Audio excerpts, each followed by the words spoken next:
আমাদের ওই বুকে রক্তক্ষরণ হওয়াতে আমাদের ভাই সিদ্ধান্ত নিয়েছে হয়তো রাষ্ট্রীয় স্বীকৃতি দিবে, নাহলে সে নিজে আত্মহত্যা করবে। আমার নাম মোস্তফা মন্ডল,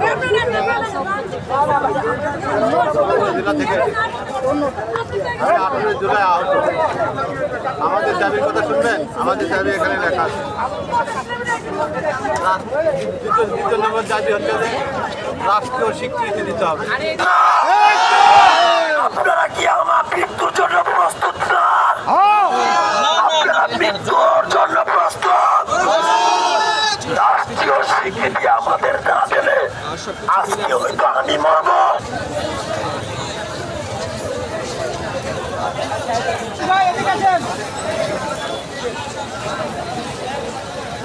যমুনা রাইস কুকারে আছে 3-in-1 function. Jamuna rice cooker, smart রান্নায় আধুনিক জীবন।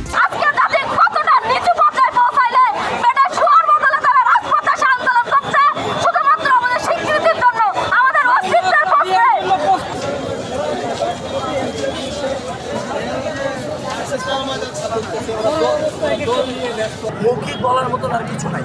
আমরা ইতিমধ্যে আপনারা সবাই জানেন 13 নভেম্বর গত ইয়ারে 13 নভেম্বর কিন্তু এরকমই একটা ঘটনা ঘটছে। তো ওই ক্ষেত্রে কিন্তু আমরা পরে 14 নভেম্বরে যখন সচিবালয়ে আমাদের দাবিগুলো আমরা তুলে ধরছি, সেটা বাস্তবায়ন করার জন্য আমাদেরকে একটা রোডম্যাপ ধরিয়ে দেয় যে আমরা 31শে ডিসেম্বরের মধ্যে পূর্ণাঙ্গ তালিকা ঘোষণা করব এবং প্রত্যেকটা আহতের কাছে আমরা পূর্ণাঙ্গ চাই দিব।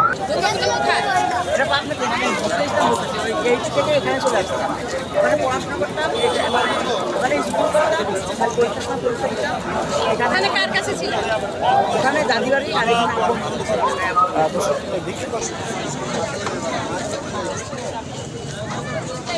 এদের মতো অসহায় কি আছে বলেন? আপনার আমার হাত পা ভালো আছে।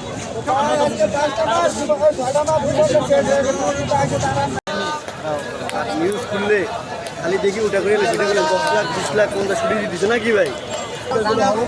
রাষ্ট্রীয় স্বীকৃতি দিতে হবে, আমাদের নিরাপত্তা আইন করতে হবে রাষ্ট্রীয় কাজ। কোনো স্বৈরাচার যেন আমাদেরকে চোখ রাখে কথা বলতে না পারে।